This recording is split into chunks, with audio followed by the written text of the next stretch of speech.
All right, get ready, because today we are going to deep dive into heatless curls. Ooh, fun. You've seen it all over social media, right? Yeah, it's It is. everywhere. So we're going to help you quickly understand why this heatless wave is so big, why it matters, and what it might mean for the future of hair.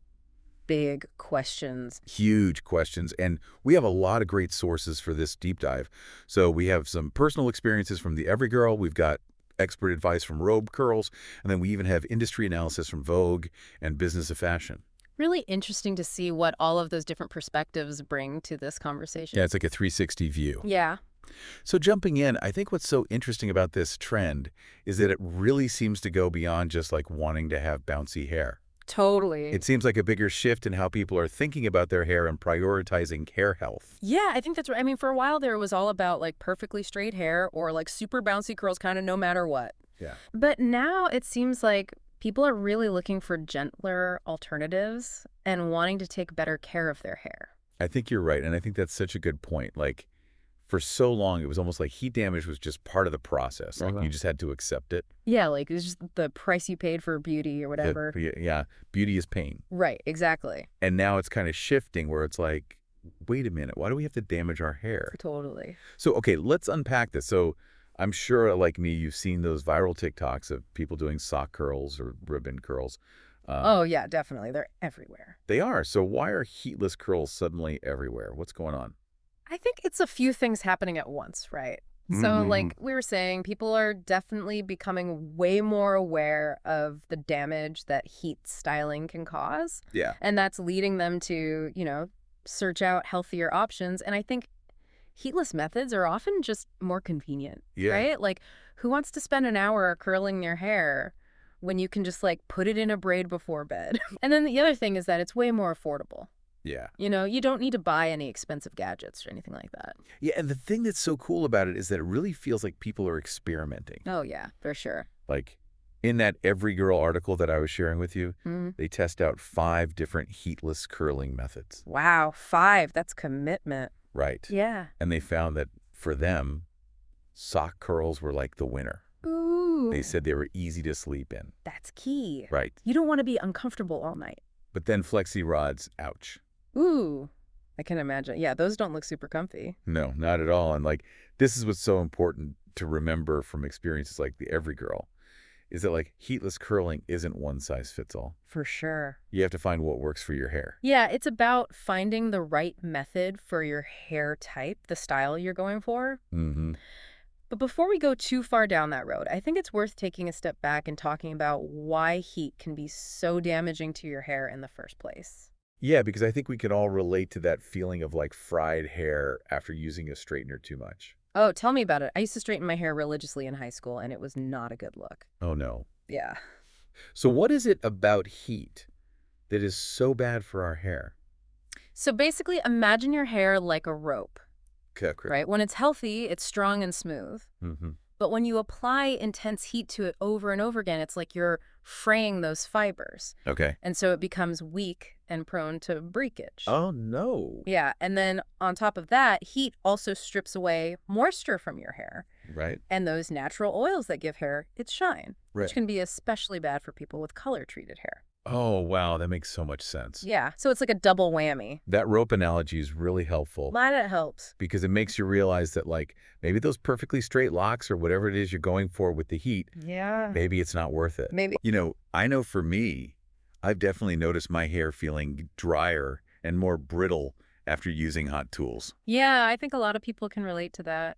So it seems like exploring these gentler options is a good idea. Absolutely. And that's where the benefits of going heatless really come in. So, Robe Curls, who is an expert in all things heatless styling, Yes. they talk about how these methods are just so much kinder to your hair. Yeah. They help retain moisture, they help retain shine, they might even promote hair growth. It's like you said, it's giving your hair a break. Exactly. And plus, like we said, it can save you money. Yeah, definitely a more budget-friendly way to style your hair. So it's like win-win all around. Pretty much. Yeah, I'm all about embracing natural texture, ditching the Me damage. too. But there's another side to this whole story, Yeah, right? definitely. Like, what about the impact this is having on the hair care industry? Ooh, that's a big one. And Business of Fashion actually has a really interesting article that dives into that. And I think a good place to start is with the Dyson Airwrap. Right. I mean, that tool kind of revolutionized low heat styling. Mm-hmm. And now it seems like everyone's trying to get a piece of that. Right, we're seeing dupes everywhere. Oh, yeah, totally. Like Shark has the Flex style, Yep, which is supposed to be a similar experience, but at a lower price point. exactly. The competition is fierce. It is fierce, and it's being fueled by consumer demand. Yeah, absolutely. So, like, remember Sleepy Tie? Yeah. So the founder, Rachel Stifter, she used TikTok so strategically to show how her product, like, basically enhances those, like, coveted Airwrap curls. Yeah. And she landed a deal with Ulta Beauty, That's amazing. which is huge. Yeah, good for her. Business of Fashion calls this, like, the soft curl economy. I love that. So this isn't just like a social media fad. It's a real market shift. Totally. And it feels like investors are betting big on these brands that are catering to this desire for like low heat styling. Yeah, it's really interesting to see how consumer preferences are reshaping the industry. Yeah, I think that's so true. But it's also important to acknowledge that heatless curling isn't like a magic solution for everyone. Yeah, definitely. Right. It's not like we can all ditch heat and wake up with perfect curls. Unfortunately not. Darn it. Yeah, I mean, the Business of Fashion article actually quotes a stylist who points out that thicker, more textured hair might not get the same dramatic results as someone with, finer, straighter hair. Yeah, it's all about managing expectations. For sure. You have to be realistic about what's possible for your hair type. Yeah, and I think this is a good reminder that it's all about finding what works best for you, Yeah. right? And for your individual hair goals. Totally. Yeah. But then there's also this cultural conversation to be had here. Right? Yes, definitely. So the Business of Fashion article also touches upon how techniques like using silk bonnets, which have been used in communities of color for a really long time, Yeah. are now being marketed to a wider audience, Yes, it's true. which raises questions about how we make sure those traditions are acknowledged and respected as they gain popularity. Yeah, it's a reminder that beauty trends don't exist in a vacuum. Totally. They're connected to culture and history. Yeah, it's bigger than just, oh, this is a cool hairstyle. Yeah, for sure. So while we are celebrating this move towards gentler hair care, I think it's important to be mindful about how we participate in these trends Yeah, I think that's a great point. and to understand the cultural context. Definitely. Yeah, this trend is really prompting us to think about inclusivity and representation in the beauty industry. Totally. I think it's an important conversation to be having. Okay, so we've covered a lot already. Yeah. We've gone from TikTok trends to like the science of hair damage to the cultural implications of this whole movement. It's a lot. Yeah, but there's still so much more to explore. Oh, yeah, definitely. So much more. We've only just scratched the surface. We've only just scratched the surface. So in the next part of our deep dive, we're going to delve into the evolution of hair tools. Ooh, I love this part. I know, it's so fascinating. Yeah. And the quest for like the perfect curl. So stay tuned. Yes, we will be right back. Welcome back to our deep dive into heatless curls. Before the break, we were talking about inclusivity and how certain heatless techniques are becoming more mainstream. Right. It's so interesting to see how these trends can bring up these important conversations about representation in the beauty industry. Yeah, and how beauty trends, are connected to cultural influences and individual experiences. It's not just about aesthetics. Exactly. So as we're seeing this shift toward heatless curls, I'm curious, like, how have hair tools themselves evolved over time? I mean, we've come a long way from like those clunky rollers our grandmas used, haven't we? Oh, absolutely. Like, decades ago, the focus was all about achieving like a uniform look. Right. Whether that was, stick straight hair or those like tight permed curls. Yeah. And the tools back then were often pretty harsh on hair. Like heat damage was just considered like part of the process. Yeah, it's like those old school curling irons that would practically sizzle your hair. Oh, yeah, totally. It makes you wonder how we survived those beauty trends. I know, right? It's wild. But things have changed dramatically. Like technology has played a huge role. Remember when the Dyson Airwrap came out? Oh, yeah. It was a game changer, combining innovative engineering with a focus on minimizing heat damage. And then suddenly everyone was trying to like replicate it. And now we're seeing all these dupes and buzzwords like ionic technology and ceramic plates. Like it's hard to even keep up with all the new features. I know it can feel overwhelming. It really can. But what's interesting is why this is happening. It's because consumers like you started demanding healthier styling options. Yeah. And the industry responded. It's not just about having fancy features anymore. It's about brands, educating consumers on the science behind hair care Yeah. and empowering them to make informed choices. I like feeling empowered. Me too. So, like, what do you think is next for hair tools? What's on the horizon? Ooh, that's a good question. Um, I think we'll see a move toward even more personalization. Oh, interesting. Yeah, imagine tools that adapt to your specific hair type, texture, and styling goals. Oh, like what? Like, think about it, a curling iron that analyzes your hair and automatically adjusts the temperature and technique. That sounds so futuristic, but is that actually realistic? Like, could the average person even afford something like that? It's definitely coming. Okay. But you raise a valid point about accessibility. Yeah. However, as technology advances, those personalized solutions will likely become more affordable and widespread. Right now, it's still early days. That is exciting to think about the possibilities, though. For sure. This whole conversation has me thinking about all the different ways we could achieve curls nowadays. Oh, It's yeah. not just like heat versus no heat. There's a whole spectrum of techniques. You're absolutely right. You've got traditional hot tools, like your curling irons and wands, right? Then you've got your low heat stylers, like the air wrap and its dupes. Yeah. And of course, all the heatless methods we've been discussing, braids, twists, sock curls, you name it. It's like a curl buffet. I love that. With so many options, how do you even know where to start?